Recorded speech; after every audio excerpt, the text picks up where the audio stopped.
오늘 말씀은 마가복음 10장 46절로 52절까지 말씀입니다. 마가복음 10장 46절로 52절까지 말씀입니다. 가지고 계신 큐티책은 162페이지에 있습니다.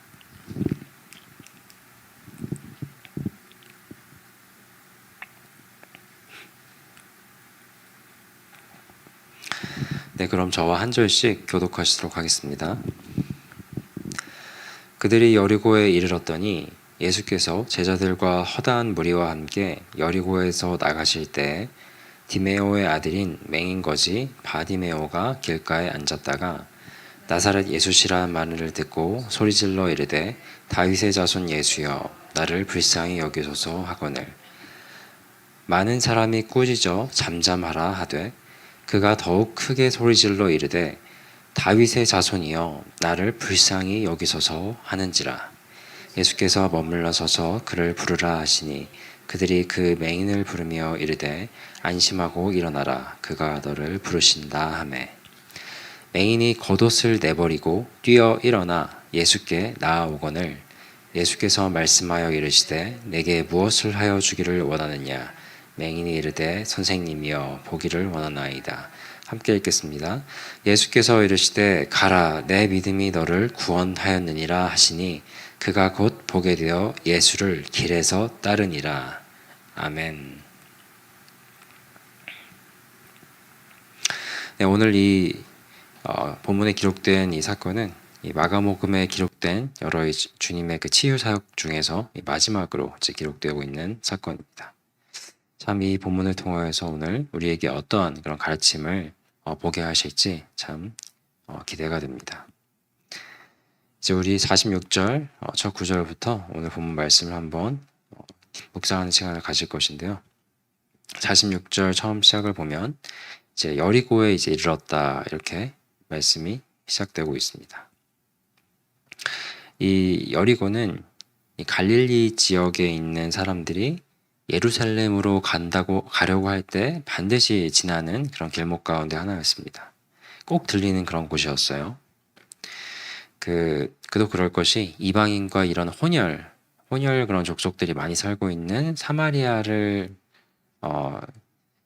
이제 들리지 않고 이쪽 여리고 쪽으로 다 좀 많이 몰려서 유대인들이 그 예루살렘을 향하게 됐었던 게 있었습니다. 그러다 보니 더 이렇게 몰리는 곳이었고요. 또 특히 또 여리고는 아주 좀 잘 사는 그런 도시이기도 했습니다. 그래서 많은 사람들이 오가는 것도 또 많이 있었던 것이기도 했고요. 그런데 또 지금 이 여리고에 들리신 이 시기는 유월절을 앞두고 있는 또 그러한 시기이기도 하였습니다. 그러다 보니 이 유월절을 위하여서 예루살렘으로 향하는 또 여러 많은 순례객들이 이곳에 아주 또 많이 모여 있었지요. 여리고에서부터 이 예루살렘을 오르는 그 모든 길에 있어서도 많은 사람들로 북적북적하고 있었던 그런 시기였습니다. 그러니까 이 여리고에 지금 이 어떠한 그런 상황 가운데 있는지 참 많은 사람들이 모여 있었겠구나. 그 가운데 예수님께서도 제자들과 더불어 그곳을 지나시는 그런 여정 가운데 있었구나라는 것이 좀 우리 머릿속에 그려지실 것입니다. 이렇게 많은 사람들이 모이다 보니 또 그 가운데는 구걸을 하기 위하여서 참 이 많은 사람들이 있을 때 구걸을 해야 또 좀 돈을 벌 수 있지 않았겠습니까? 구걸을 위해서 오는 이제 그런 좀 여기 표현으로는 거지 그런 들도 많이 있었던 것이죠. 그 가운데는 이 바디메오라고 하는 맹인이고 이제 구걸하는 자, 곧 거지가 이 맹인 거지가 있기도 하였습니다. 예수님께서 여리고에서 이제 제자들과 더불어서 예루살렘을 향해 나가실 그때 사람들이 이제 예수님을 보고는 저기 예수님 가시네. 나사렛 예수시다. 이제 이런 말을 하게 되었고 그 길가에 앉아 있었던 이 맹인 거지 바디메오도 그 이야기를 듣게 되지요. 나사렛 예수시다라는 이 소리를 이제 듣게 된 것이죠. 이 47절에 나옵니다. 그때 맹인 거지 이 바디메오는 예수시라, 나사렛 예수시라는 말을 듣고는 아주 크게 소리를 질러 외치게 됩니다. 47절 하반절에 다윗의 자손 예수여 나를 불쌍히 여기소서 이렇게 외치게 되죠. 그런데 이게 뭔가 자연스럽지 않은 것을 보게 됩니다. 분명히 사람들은 저기 나사렛 예수시다 이렇게 나사렛 예수시다라고 말을 하는데 그 이야기를 듣고 사실 자연스럽게 외치게 될 그 외침은 나사렛 예수시여 나를 불쌍히 여기소서 사실 이렇게 말하는 게 좀 자연스럽지 않겠습니까? 그런데 바디메오는 그렇게 얘기하지 않고 다윗의 자손 예수여 이렇게 외치고 있더라는 말이죠. 그는 왜 이렇게 외치게 되었을까 우리가 생각해 보지 않을 수가 없습니다. 당시 나사렛이란 말은 이 사람의 그 이름 앞에 그 나사렛 출신이다, 나사렛 사람 누구누구다 이렇게 말을 하는 것은 그렇게 그 사람에 대한 어떤 존중의 표현이라고는 할 수 없었습니다. 예전에 그 나다나엘도 나사렛에서 무슨 천한 것이 나겠느냐 요한복음에서 이렇게 기록된 것을 기억하실 것인데 나사렛은 좀 그렇죠. 오늘날로 치면 좀 낙후되고 좀 어찌 보면 그 당시에 보통의 사람들보다는 조금 더 어떤 좀 천한 이제 그런 이미지를 가지고 있었던 그런 지역이었고 그러다 보니 이 사람의 이름 앞에 이 나사렛이라는 말을 붙이는 것은 약간의 어떤 조금의 그런 경멸의 표현이 의미가 조금 들어갈 수도 있는 그런 표현이었던 것이죠. 물론 이 나사렛 예수시다라고 말을 할 때 모든 사람들이 그런 같은 이미지를 가지고 나사렛 예수라 이렇게 한 것은 아닐 것입니다만 그러나 이보다는 이 다윗의 자손이 보다 메시아적인 정말 메시아적인 호칭으로 여겨졌을 것은 아주 분명합니다. 그래서 우리는 이 한마디에서 이 바디메오가 여느 다른 사람들과는 분명히 좀 다른 시선으로 우리 주님을 바라보고 있었구나라는 것을 유추해 볼 수가 있는 것이죠. 참 보지 못하는 맹인인데 본다 말하는 주변의 그 많은 사람들보다도 주님을 더욱더 바르게 바라보고 있는 참 그런 모습을 우리가 이 본문의 정말 이 짧은 한 구절임에도 불구하고 보게 됩니다. 바디메오의 이런 점과는 참 대비되는 모습을 가진 사람들을 우리가 또 생각하지 않을 수가 없는데 그게 누구냐면 참 바로 주님의 곁에서 주님을 따르고 있었던 이 12 제자들을 우리가 생각하지 않을 수가 없습니다. 그들은 주님과 늘 함께하였고 정말 주님을 늘 보아오고 그렇게 살아오던 사람들임에도 불구하고 그들은 예수님을 어떻게 생각했었는지 기억하실 겁니다. 예수님을 정치적이고 군사적인 그런 메시아로서 참으로 예수님이 어떠한 사명을 가지고 오셨고 섬기시는 그런 메시아로서 오셨다는 것을 바로 곁에 있었는데도 보지 못했었던 이 제자들의 모습과 바디메오의 모습은 상당히 다르다고 할 수 있겠죠.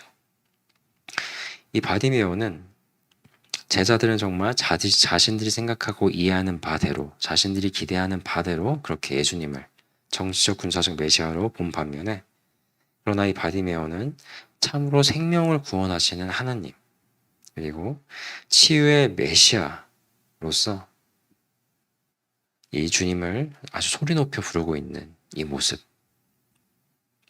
그리고 이 절대자에게 자신의 그 연약함을 온전히 드러내면서 긍휼을 구하고 있는 참 저는 아무것도 할 수 없는 그런 존재로서 오직 나를 구원하실 수 있고 나에게 참 생명을 주실 수 있으며 정말로 나의 눈을 뜨시게 하실 수 있는 당신을 의지합니다라는 이러한 모습을 이 제자들 자신들은 정말 나중에 큰 그런 정말 그런 통치자 권력자 그런 높은 자리에 우리가 좌우에 우편과 좌편에 앉길 원합니다고 했던 이런 야고보와 요한 그런 모습과는 정말 다 대비되도록 이 바디메오는 이러한 온전히 주님을 의지하고 향하고 외치고 있는 이런 모습을 보여주고 있는 것이죠.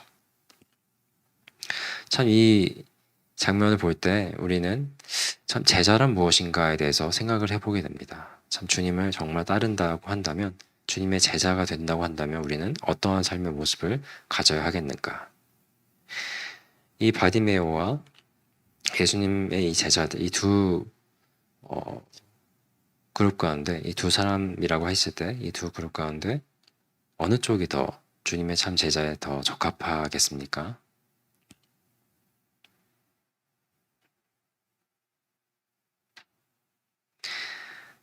이 눈으로는 볼 수 없지만 예수님을 참으로 보고 있는 이 맹인과, 우리가 눈으로는 본다 말하지만 참으로 예수님을 바르게 알지 못하고 있는, 제대로 보지 못하고 있는 그러한 제자들, 혹 이 가운데 우리도 그러한 모습을 가지고 있지는 않은지 반성하게 되는 것이지요. 그럼 우리는 참 이 바디메오가 어떻게 이러한 믿음을 가질 수 있었을까 궁금하지 않을 수가 없습니다. 아마도 그는 이사야 35장의 말씀을 알고 있었던 것이 아니었을까 우리가 생각을 해볼 수가 있는데요. 이사야 35장 3절 6절까지 말씀을 보면 이렇게 나와 있는데 제가 빠르게 읽어드리겠습니다. 이사야 35장 3절 6절까지 말씀을 보면, 너희는 약한 손을 강하게 하며 떨리는 무릎을 굳게 하며 겁내는 자들에게 이르기를 굳세어라, 두려워하지 말라. 보라, 너희 하나님이 오사 보복하시며 갚아주실 것이라. 하나님이 오사 너희를 구하시리라 하라. 그때 맹인의 눈이 밝을 것이며 못 듣는 사람의 귀가 열릴 것이며 그때 저는 자는 사슴같이 뛸 것이며 말 못하는 자의 혀는 노래하리니 이는 광야에서 물이 솟겠고 사막에서 시내가 흐를 것임이라. 아멘. 네. 이 맹인, 정말 보지 못하는 자의 눈을 뜨게 하시리. 그것이 정말 오실 하나님, 우리를 진정 구원하실 그 메시아시다라는 이사야의 말씀을 바디메오는 알았던 것이 아닐까 싶습니다. 그리고 이 말씀을 붙들고 기억함으로 예수님께서 언제 오시나 하며 정말 항상 손꼽아 기다리고 있었던 것은 아니었을까. 오늘 이 바디메오의 모습을 통하여서 볼 때 그는 정말로 주님이 오시기를 얼마나 그렇게 간절히 기다리고 있었는지 의심할 여지 없이 우리가 알 수 있게 됩니다. 50절에 보면 49절에 보면 그가 얼마나 이 말씀에 대한 간절한 믿음을 가지고 있었던지를 우리가 또 보게 되는데, 이 주변의 꾸짖음에도 굴하지 않는 모습을 보여주지 않습니까? 49절에 48절에 많은 사람이 꾸짖어 잠잠하라 하되, 그러니까 어떻게 하죠? 그가 더욱 크게 소리질러 이르되 다윗의 자손이여 나를 불쌍히 여기소서라고 더욱더 크게 이렇게 외치고 있는 모습을 통해 우리로 하여금 그가 가진 그 믿음과 그 간절함이 어떠한지를 보게 합니다. 그러자 49절에 이렇게 나오죠. 예수께서 머물러 서서 그를 부르라 하시니, 예수님께서 그것을 들으시고 그를 부르라 하십니다. 그런데 여기서 그를 부르라 하시기 바로 전에 어떤 말씀이 나와 있죠? 예수께서 머물러 서서 이렇게 말씀을 하고 있습니다. 여기서 참 또 우리는 예수님의 사랑이 어떠한지를 보게 됩니다. 그는 맹인이니까 볼 수 없으니까 이 소리가 들리는 곳을 향하여서 예수님 어디 계시구나라고 하고 갈 수 있지 않겠습니까? 그래서 예수님께서는 그 자리에서 머물러 서서 그가 자신의 목소리를 듣고 자신에게로 올 수 있게끔 해주기 위하여서 머물러 서서 그렇게 이 바디메오를 배려하시는 이 사랑의 모습을 또한 우리에게 보여주고 계십니다. 그리고 이어지는 50절에 보면 맹인이 겉옷을 내버리고 뛰어 일어나 예수께 나아오거늘 이렇게 나오고 있습니다. 당시 겉옷이 얼마나 중요한 역할을 하는지는 다 잘 아시죠? 낮에는 옷이고 밤에는 이불 대용으로 사용되었고요. 그리고 이 참 구걸하는 사람들에게 있어서는 그 옷을 이렇게 움켜잡고 보자기처럼 이렇게 옷을 움켜잡고는 거기에 사람들이 던져주는 그런 동전들을 모으게 되는 그런 구걸용 보자기 역할도 했을 것입니다. 참으로 이 겉옷은 그에게 생계 수단이기도 했고 정말 그가 가진 모든 것이라 말할 수 있는 것이죠. 그런데 그가 이것을 어떻게 했다고 하죠? 내버리고 그리고 뛰어서 온전히 예수님께 갔다라고 나오고 있습니다. 이 모습을 통하여서도 그가 얼만큼 주님을 향한 간절함 가운데 그리고 모든 것을 내던지고 갈 정도로 주님을 믿고 있는지를 우리로 하여금 보게 해주는데, 이 장면을 통해서 우리는 또 한 가지를 이전에 있었던 한 사건을 또 기억하게 됩니다. 그게 무엇이었냐면 이 10장 17절부터 22절까지 기록되어 있는 부자 청년에 대한 그 사건을 우리가 또 기억하게 돼요. 참 두 사람의 모습이 비슷합니다. 바디메오가 이렇게 예수님께로 다급히 이렇게 뛰어왔듯이 이 부자 청년도 10장 17절에 보면 정말 예수님께로 달려오는 그런 모습을 보여줘요. 10장 17절을 제가 읽어드리면, 예수께서 길에 나가실새 한 사람이 달려와서 꿇어 앉아 묻자오되 선한 선생님이여 내가 무엇을 하여야 영생을 얻으리이까. 참 이 부자 청년도 어떤 모습을 보이죠? 정말 달려와서 그리고 그 앞에 꿇어 앉아서 예수님께 여쭙고 있습니다. 참 이 부자 청년 또한 그 간절함이 보이는 모습을 보여주고 있어요. 그런데 이 바디메오는 정말 겉옷을 내던지면서 자신이 가진 모든 것을 다 내려놓고 예수께로 그분께로 향하는 모습을 보여주는 반면에, 이 부자 청년은 나중에 어떻게 하죠? 예수님께서 21절에 있는 것을 다 팔고 나를 따르라 그렇게 부자 청년에게 말씀하시는데, 부자 청년은 그것을 하지 못하고 근심하며 떠나는 모습을 보여주게 됩니다. 그러니까 이 바디메오는 정말 모든 것을 내려놓고 주님을 따를 그런 모습을 보여주는 반면에, 부자 청년은 그가 가진 모든 것을 내려놓지 못하고 따르지 못하는 그런 모습으로서 아주 대비되게 우리에게 오늘 이 본문 가운데 보여주고 계세요. 제가 아까 이 눈은 보지 못하나 예수님을 바르게 보고 있는 이 맹인과 예수님을 늘 보고 있지만 정말 예수님에 대해서 제대로 깨닫지 못하고 있었던 제자들을 대비시키면서 이 둘 가운데 누가 더 제자에 적합하겠습니까? 이렇게 제가 질문을 던졌습니다. 그런데 이번에도 이 장면을 통하여서도 동일한 질문을 던지게 돼요. 이 맹인거지 바디메오와 부자 청년 둘 중 누가 더 제자에 적합하겠습니까? 우리가 이 장면을 통하여서도 주님을 따르는 참된 제자란 어떠한 모습을 가져야 되는 것이구나 라고 보게 되는 것이죠. 그것은 정말 자신이 소중하게 여기는 그 모든 그것들마저도 다 내려놓고 그보다도 우선순위에, 그보다 더욱더 우선순위에 주님을 두어야 하는 것, 그것이 제자로서 주님을 따르는 삶이 되겠구나 라고 우리가 또 보게 되는 것이죠. 그러므로 우리가 정말 주님이 어떠한 분이신지를 바르게 알고, 그리고 정말 나의 모든 것들, 다른 그 모든 것보다도 주님을 가장 소중히 여기며 따라 나아가기를 결단하는 그러한 제자들이 되시기를 주님의 이름으로 축원드립니다. 마지막으로 이 눈을 뜨게 되죠. 바디메오가 예수님께 나오게 되고 정말 보기를 원합니다 말하고, 그러자 예수님께서 그의 눈을 뜨게 하여서 보게 해주신 것 52절에 나오게 됩니다. 보통 우리가 참 큰 문제를 놓고 이 문제가 해결되기를 간절히 원하고 그러다가 그 문제가 해결될 때 얼마나 기쁩니까? 이 바디메오도 평생 이 눈을 뜨기를 위해서 얼마나 그렇게 간절히 원하고, 그러다 보니까 이렇게 예수님도 기다리고 예수님께 가서 이렇게 말까지 요청까지 하게 되고, 그러다 눈을 뜨게 되었으니 또 얼마나 기뻤을까요? 그런데 이 장면에서 우리가 또 생각해 보게 되는 것은, 이 눈을 뜨게 된 바디메오가 그럼 그 다음에는 어떻게 행동했는가, 이 부분에 대해서도 또 보게 됩니다.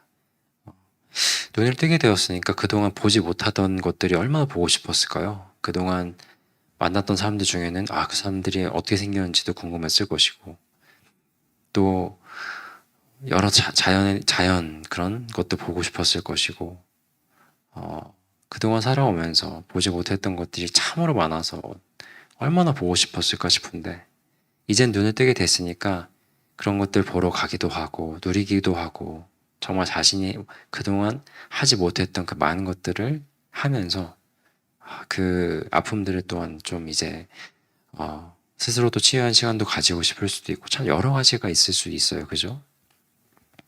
그런데 비로소 눈을 뜨게 된 이 바디메오가 가장 먼저 하게 된 그 일이 무엇이었냐? 그것이 바로 52절 마지막에 나오죠. 예수를 길에서 따르니라. 이렇게 말씀이 맞춰지고 있습니다. 비로소 눈을 뜨게 된 그가, 정말 하고 싶은 게 많았을 것 같은 그가 다른 것 다 제쳐놓고 정말 조금의 망설임도 없이 무엇을 하고 있느냐? 예수님을 따르기로 이렇게 결단하면서 따르게 되었다라는 모습을 보여주고 있습니다. 제가 어떻게 말을 좀 잘 표현을 못하겠습니다. 이게 잘 표현이 안 되는데요. 이 바디메오의 이 모습을 우리도 참 본받으면 좋겠다 생각을 하게 됩니다. 우리가 인생을 살아가면서 참 이럴 때가 있지 않았습니까? 그러니까 정말 내가 힘들고 어렵고 문제가 있을 때 더욱더 막, 평소에는 좀 약간 교회에 대해서 조금 무심하다가 그런 일이 있을 때 막 더 교회를 찾게 되고 더 막 기도하게 되고, 그러다가 그 문제가 해결되고 나면은 너무 감사해서 너무 감사합니다 하면서 더욱더 신앙생활이나 주님을 따르기에 힘쓰게 되면 너무 좋겠는데, 그렇지 못하고 또 다시금 시들시들해지고 또 교회도 잘 안 나오게 되는 이러한 일들 있지 않았나요? 마치 누가복음 17장에 나오는 10명의 그 문둥병자들이 고침을 받는 사건이 나오는데, 이들 다 고침을 받았는데 나중에 결국 예수님께 찾아와 영광 돌리고 감사하며 그가 그 앞에 무릎 꿇게 왔던 사람은 딱 한 명밖에 없었던 것처럼, 마치 그런 모습들을 우리가 생각을 해보게 됩니다. 그래서 마지막으로 이러한 바디메오의 모습, 정말로 자신의 문제 해결된 그 후에도 그 길에서 자신의 문제 해결됐으니까 그냥 떠나는 그런 것이 아니고, 그렇게 해주신 주님께 너무 정말 감사드리고 영광 올려드리며 따를 수 있는 그러한 제자들이 되시면 참 좋겠습니다. 그런 저 여러분 되시기를 축원드립니다. 이제 우리 함께 기도로 나아가기를 원합니다.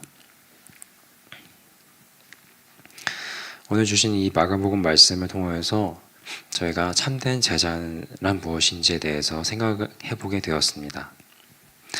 참 앞을 보지 못하는데도 불구하고 오히려 다른 사람들보다도, 앞을 본다 말하는 사람들보다도 주님이 어떠한 분이신지에 대해서 밝히 보고 있었던 그런 믿음의 눈, 그것을 생각하게 됩니다. 그리고 다른 어떤 무엇보다도 더욱더 주님을 소중히 여기고 가장 주님을 우선시해야 되는 그런 모습들이 또한 우리에게 있어야 함을 보게 됩니다.